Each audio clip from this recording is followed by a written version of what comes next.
खंभा होता है, ये खंभा, इस खंभे को हम लोग कहते हैं मास्ट। ये खंभा कहलाता है मास्ट। एक खंभे से दूसरे खंभे की जो दूरी होती है उस दूरी को कहते हैं हम स्पैन।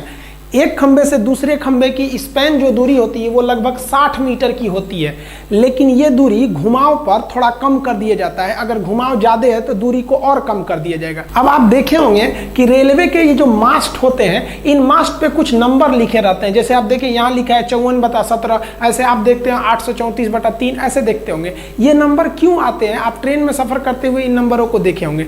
ये नंबर इसलिए बनाए जाते हैं कि ड्राइवर जब लोकोमोटिव ट्रेन को ले जा रहा होता है और रास्ते में अगर उसे ट्रैक में कोई गड़बड़ी नजर आती है कि ट्रैक गड़बड़ है, कहीं टूट फूट हुई है, तो कैसे बताएगा कि कहाँ पे गड़बड़ी आई थी? क्या बोलेगा कि दिल्ली से चले थे, एक जगह गड़बड़ दिखा, खोजिए, तब तक ट्रेनें लड़ जाएगी।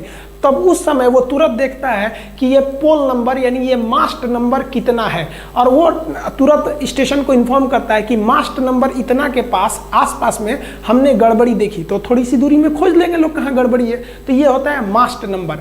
अब आप देखिएगा जो मास्ट होते हैं इनके बीच की दूरी तो स्पैन हो गई। अब इसमें एक आर्म रहता है, ये आर्म से तार गए रहते हैं। ऊपर के तार को हम कहते हैं कैटेनरी वायर और नीचे के तार को कहते हैं कॉन्टैक्ट वायर। कैटेनरी वायर और कॉन्टैक्ट वायर को जोड़ने का काम जो करता है वो ड्रॉपर करता है। यहाँ देखिए ये ऊपर का वायर है तो इसे हम लोग कैटेनरी वायर कहेंगे। नीचे का वो जो वायर है ये है आपका कॉन्टैक्ट वायर, यही करंट की सप्लाई देता है। और ये बीच में जो इनको जोड़ के रखता है उन्हें हम क्या कहते हैं? ड्रॉपर कहते हैं। ड्रॉपर आप ये देख सकते हैं, ये क्या है? आपका ड्रॉपर है। इसमें आप देखिए तो ये तो आर्म हो गया इसका, ये पकड़ के रखा है। ये ऊपर वाला कैटेनरी वायर, नीचे वाला कॉन्टैक्ट वायर, और ये जो इसको पकड़ के रखता है ये क्या हो जाता है? ड्रॉपर कहलाते हैं। समझ में आया आपको? ये जो कॉन्टैक्ट वायर होता है इसके साथ समस्या ये होती है कि गर्मी के दिन में ये फैल जाता है, ठंडी के दिन में सिकुड़ जाता है। अब इसको हमको एकदम एक सीध में रखना है ताकि ट्रेन संचालन में कोई दिक्कत ना आए। तो इसको हमेशा सीध में रखने के लिए हमको एक ऑटोमेटिक इस पर टेंशन, एक तनाव देना होता है जिसे हम ऑटो टेंशनिंग कहते हैं। आप ट्रेन में सफर करते हुए देखे होंगे कि आप इसको 3 पुली अरेंजमेंट देखे होंगे। इसमें 3 पुली लगाया जाता है, इसे 3 पुलिंग अरेंजमेंट कहते हैं। ये जितना भी इलेक्ट्रिक चीजें होती हैं उसे हम लोग ओवरहेड इक्विपमेंट कहते हैं। सर के ऊपर जो इक्विपमेंट लगा है OHE। तो इस OHE के 3 पुली अरेंजमेंट में आप इस तरह से पत्थर के टुकड़े देखे होंगे, गोल गोल लटका दिया होगा इसको। ये लटका देने से उस पर तनाव हमेशा बना रहता है। अब आप पूछेंगे इसका टोटल वेट कितना होता है? तो ऑटो टेंशनिंग का टोटल वेट 667 kg होता है। इसमें आप देखेंगे टोटल 18 ठो इसमें बॉक्स लगाए रहते हैं, जिसमेमें से 40 kg का 16 बॉक्स होता है तो टोटल 640 हो गया। 20 kg का एक बॉक्स हो गया, इसका 20 kg और एक 5 kg का। इस तरह से देखेंगे तो 665 kg होता है। और नीचे एक ठो पत्थर लगा होता है लोहे का, वो 2 kg का। तो इस प्रकार इस तरह से हम लोग 667 kg का टेंशन इस पर मेंटेन रखते हैं ताकि ये तार हमेशा हर एक मौसम में इसमें तनाव बरकरार रहे। अब बात करते हैं कि इस जो कॉन्टैक्ट वायर है उससे करंट को रिसीव कैसे किया जाता है। तो करंट रिसीव करने वाले को हम पेंटोग्राफ कहते हैं। ये पेंटोग्राफ इससे जुड़ा रहता है। अब आप कहेंगे कि पटरियां कहीं ऊपर नीचे होती हैं तो तार भी ऊपर नीचे होता है। ऐसा नहीं है कि यहाँ से दिल्ली से लेकर मुंबई तक एक ही सीध में, थोड़ा ऊपर नीचे है।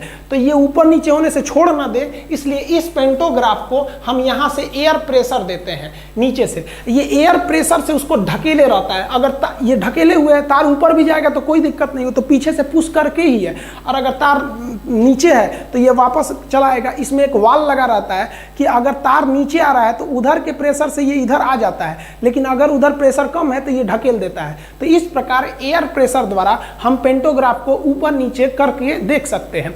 अब ये पेंटोग्राफ घिसता क्यों नहीं है? तो ध्यान दीजिए, जो तार होता है ऊपर वाला वो कॉन्टैक्ट वायर वो कॉपर का होता है, मजबूत होता है। और ये जो पेंटोग्राफ होता है इसका जो ऊपरी फेस होता है जो कॉन्टैक्ट में रहता है वायर के, उसको जानबूझकर हम नरम लोहा को बनाते हैं, क्योंकि 2 चीज़ों में अगर घिसावट होती है तो वही घिसता है जो कमजोर होता है। तो जानबूझकर पेंटोग्राफ का ऊपरी भाग हम नरम लोहा का बनाते हैं कि इसमें घिसावट जल्दी हो जाए। और एक चीज़ और, जो वायर ले जाया जाता है उसको एकदम स्ट्रेट नहीं ले जाया जाता, हल्का सा घुमा के हल्का सा तिरछा कर दिया जाता है कहीं सीधा, ताकि जो इस पर घिसावट हो वो एक ही जगह ना हो, इस पर घिसावट अलग अलग जगहों पर होती रहती है। अब सवाल आता है कि पेंटोग्राफ जो होता है वो 2 ठो होते हैं। एक इंजन में 2 पेंटोग्राफ होता है, एक आगे होता है एक पीछे होता है। तो कहते हैं लोग कि सर आप अगला पेंटोग्राफ उठाना चाहिए कि पिछला पेंटोग्राफ उठाना चाहिए। आप इस ट्रेन में देखेंगे तो इसका रियर यानी पीछे वाला पेंटोग्राफ उठा है, और इस ट्रेन में देखेंगे तो इसका फ्रंट यानी सामने वाला पेंटोग्राफ उठा हुआ है। तो नियम के हिसाब से हमें पिछला पेंटोग्राफ उठाना चाहिए। रीजन क्या है कि अगर पिछला पेंटोग्राफ उठा के इधर खींचेंगे तो एक प्रकार का ये खिंचाव बल को दर्शा रहा है, किसी चीज़ को खींचना आसान होता है।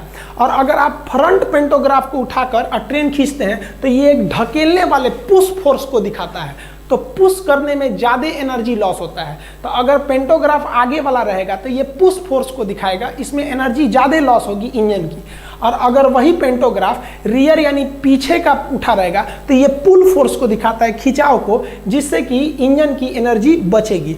अब आप इस आधार पर आप देखेंगे ये एक इंजन खड़ा है, इस इंजन का ये वाला पेंटोग्राफ उठा हुआ है, ये वाला। अब आप बताइए इसको इधर जाना चाहिए या इस साइड जाना चाहिए? ये इंजन है, आपको कोई अपने दिमाग से बताइए आपको इसको किधर भेजना चाहिए। जेन्युइन है कि हमको पिछला पेंटोग्राफ उठाना चाहिए, तो ये उठा है तो इधर भेजेंगे तभी ना पिछला पेंटोग्राफ उठेगा। आप अगर इसको देखे भी होंगे, देखिए पेंटोग्राफ की हाइट जो होती है वो एडजस्ट हो सकती है, बहुत ज़्यादा भी हो सकती है, कम भी हो सकती है। एक्चुअली मुंबई से दिल्ली तक में एक डेडिकेटेड फ्रेट कॉरिडोर बनाया जा रहा है, वहाँ पे केवल मालगाड़ियाँ चलेंगी उस रूट पर, और 2 तल्ली मालगाड़ी चलेगी, मतलब 2-2 तल्ला मालगाड़ी पर हम लोग कंटेनरों को लाद देंगे, जिसको हम डबल डेकर कहते हैं। देखिए यहाँ एक के ऊपर एक लादा हुआ है। एक्चुअली इस इमेज में तो आपको ईएमडी लोकोमोटिव दिख रही है, आप कहिएगा कि sir EMD locomotive, Alco locomotive, WAG, WAP, ये इंजनों में डिफरेंस बता दीजिएगा तो उसमें अलग वीडियो बना सकते हैं।